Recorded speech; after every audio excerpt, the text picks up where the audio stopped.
At International Bird Rescue, we care for hundreds of orphaned and injured baby birds each year.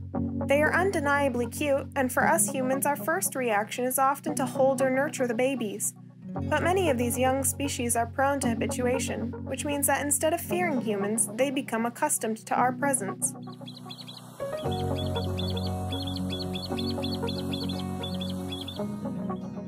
Habituation can lead baby birds to seek people out for food, which can lead them into dangerous situations such as being hit by a car, attacked by dogs, or getting entangled in fishing line. Ultimately, preventing habituation is easier than reversing it, so we at Bird Rescue take special precautions to reduce the risk of habituation in our patients. This video will introduce you to the 4 main tools and methods we use to reduce habituation in care.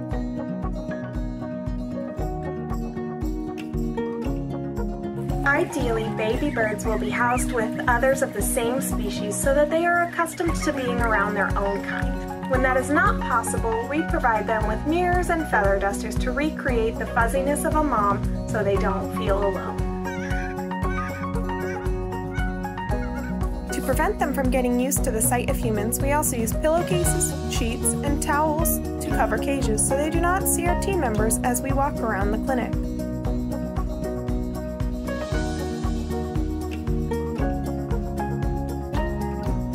Visual stimuli is not the only thing these impressionable birds can become habituated to. We also have to pay attention to our voices. It is our common practice to work quietly around all of our patients, as our voices can cause stress to them, but it is a priority around baby birds.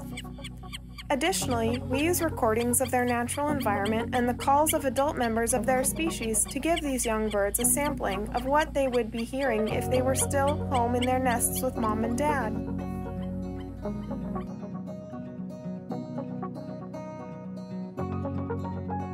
Baby birds are so smart and strongly motivated by food, so we take extra precautions at feeding times.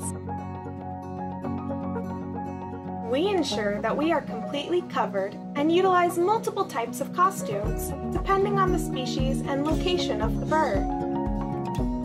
For example, when we feed baby cormorants in care, we will use a whole body covering that is black, including a face covering, and we wear gloves to disguise our hands and even have to cover our shoes.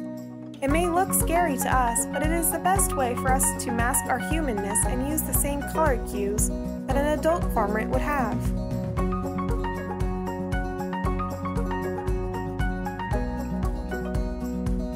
Finally, for very young birds that require hand feeding, we wear an arm sleeve and a face covering, and then use puppets to feed.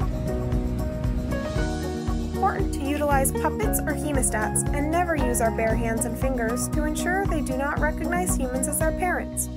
We also cover our hands with gloves or hide them in pillowcases when entering enclosures at feeding time.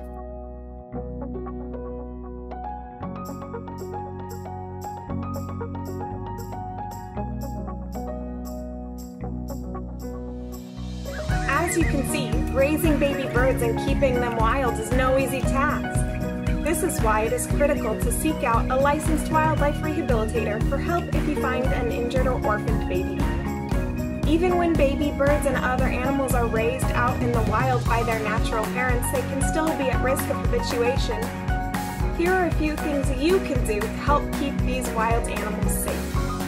Give animals, especially baby animals, their space.